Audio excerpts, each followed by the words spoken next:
Hey there, I'm going to show you how to use your graphical analysis app with the Vernier probes. So I'm going to go to the Launch app launcher on your Chromebook, bottom left, and I'm going to choose Graphical.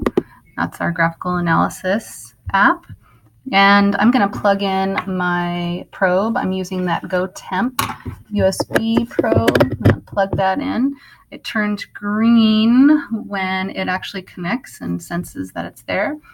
Next thing I'm going to do is check to see that my units are accurate. There's a default for each different probe.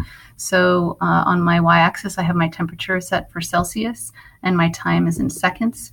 If I want to change the temperature unit, I can click on the bottom right. It allows me to change those units. I'm going to keep it at Celsius though.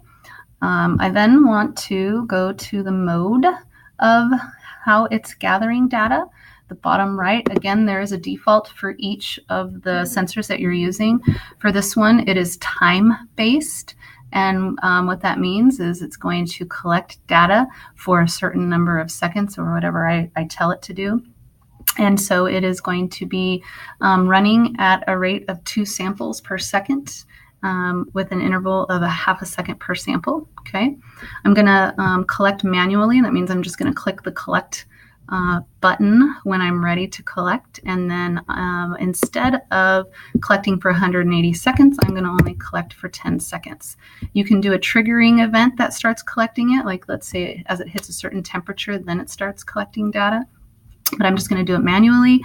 For ending collection, then I'm just going to do it for 10 seconds. Okay, that gives me a total of 21 samples.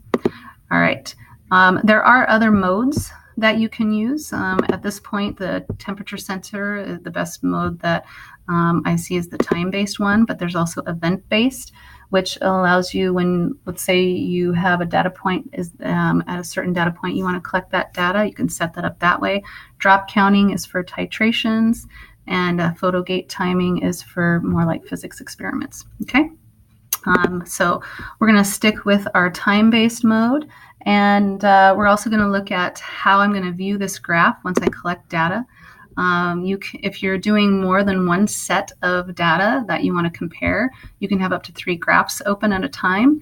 You can only have the table open if you want to, so that's the 3 graphs open at a time. Here is just the table if you want that open. This is just the meter as it's reading. You can see it. If you want to collect data somewhere else, you can see that view instead.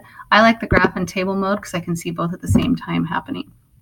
All right, so I can also rename my my data set. So this first data set I'm going to rename as left hand temp because I'm going to compare my left hand temperature to my right hand temperature.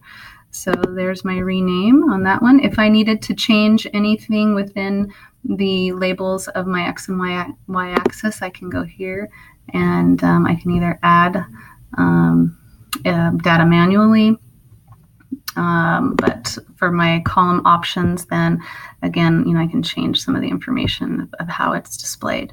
Okay, so I'm going to leave it at those default settings. The next thing I want to do is gather some data. So what I'm going to do is hold my GoTemp probe in my left hand, and I'm going to hit the collect button, and you'll see it start to collect data. You'll see on the right hand side the data table, and as it hits to 10 seconds, and then it will stop. Okay, so beautiful, looks great. Not much of a change. So we're going to do the same thing with my right hand then. Okay, I want to compare both my left and my right temperature of my hand. So I'm going to put my the probe in my right hand, and I'm going to hit collect. And it now collects the second set of data. Notice that the first set of data goes away. The second set of data then again will stop at 10 seconds.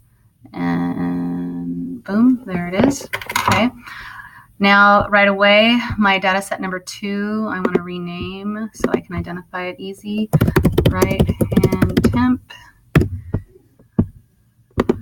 Okay, but I'm not seeing both of them here, and I want to compare it easily on the same graph. So I'm going to go ahead and click the y-axis to show all of the data sets that I have and my right hand temp is already showing, so I want my left hand temp to show, so I'm going to click my checkbox on that. If I don't want that, I can uncheck it easily. Okay, but I'm going to go ahead and check both.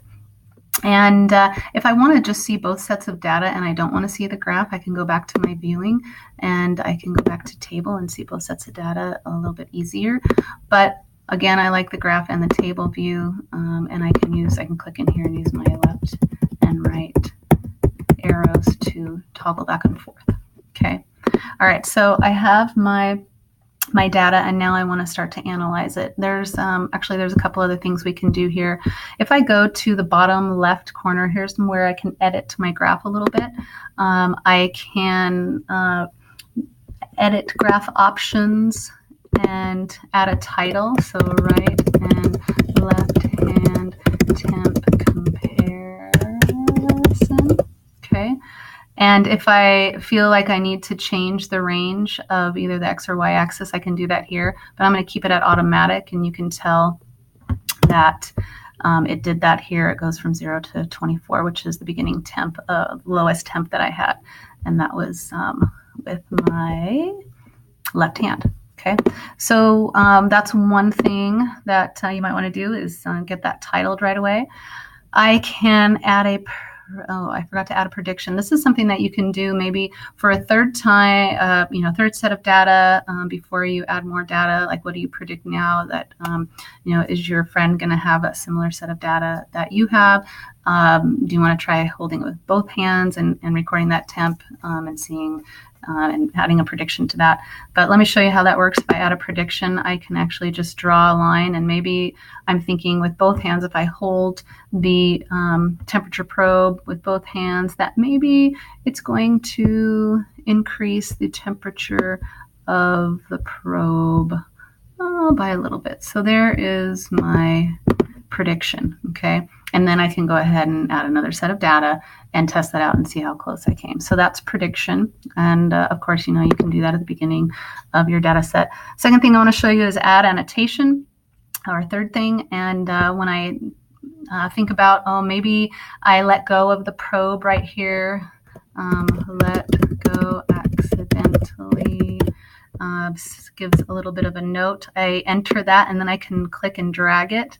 So maybe right here is where I let go of the probe accidentally. That's just one way of annotating what has happened or how you might be analyzing the data in simple, short pieces of information.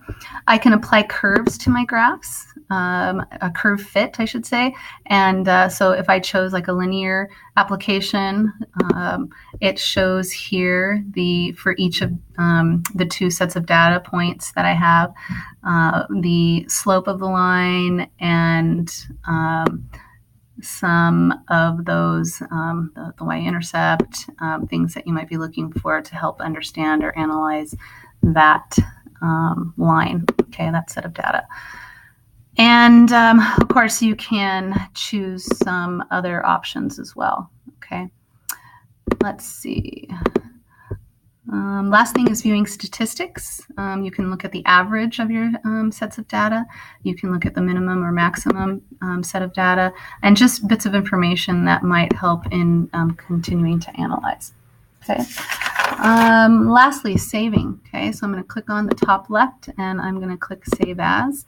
And what it does is it saves it into a form that you can open back up into Graphical Analysis. Now, if you want to share this information, or you want to take an image of it and put it into Google Classroom, or create a CSV file, then that is going to be the export. Okay, and I can talk a little bit more about that later. Okay, so I'm going to save this as comparing hands.